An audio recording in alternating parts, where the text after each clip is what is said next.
P Q और are की आय का अनुपात 10-12-9 के अनुपात में है। यदि उनके व्यय का अनुपात 12-15-8 है, यदि क्यू अपनी आय का 25% बचाता है, तो पी क्यू आर की बचत का अनुपात पूछा है।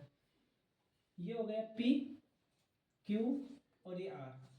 इनकी आय का अनुपात कितना दे रखा है? 10-12-9 दे रखा है। तो वैल्यू मान लेते हैं 10x, ये हो जाएगी 12x, ये हो जाएगी 9x। ठीक। अब एक्सपेंडिचर का अनुपात दे रखा है कितना? 12-15-8। तो ये मान लेते हैं अपन 12y, ये मान लेते हैं 15y और ये मान लेते हैं 8y। ठीक। अब दे रखा है क्यू अपनी आय का 25% बचाता है, यानी कि क्यू सेविंग करता है 25%।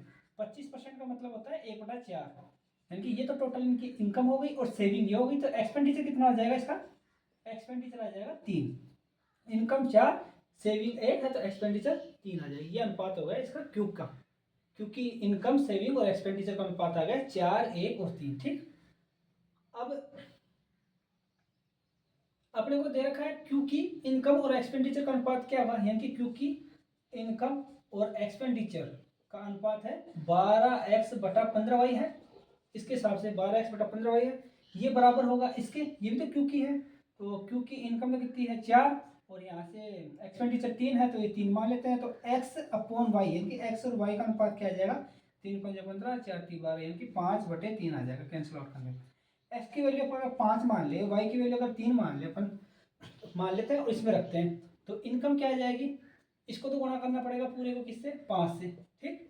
और इसको पूरे को गुणा करना पड़ेगा, y की जगह पर क्या रखना पड़ेगा? 3, तो 3 से गुणा हो जाएगा ये पूरा।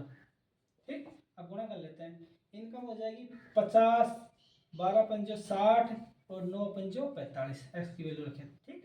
अब वाई की वैल्यू की जगह 3 रख दें, तो ये तो हो जाएगा एक्सपेंडिचर होएगा 12×3 = 36, 15×3 = 45 और ये आ जाएगा 8×3 = 24। इनकम में से एक्सपेंडिचर निकालेंगे तो सेविंग आएगी। ठीक है। 50 में से 36 निकाले तो कितना बच गए? ये बच गए 14। ठीक। 60 में से 45 गए तो 15 बच गए। ठीक। और 45 में से 24 गए तो 1, और ये 2 में से 2 गए तो 4 में से 2 गए तो 2 बच गए। ठीक। 21 आ गए, यानी कि 14:15:21, 14:15:21 ये सेविंग का अनुपात हो जाएगा। ये इसका आंसर हो जाएगा। ठीक।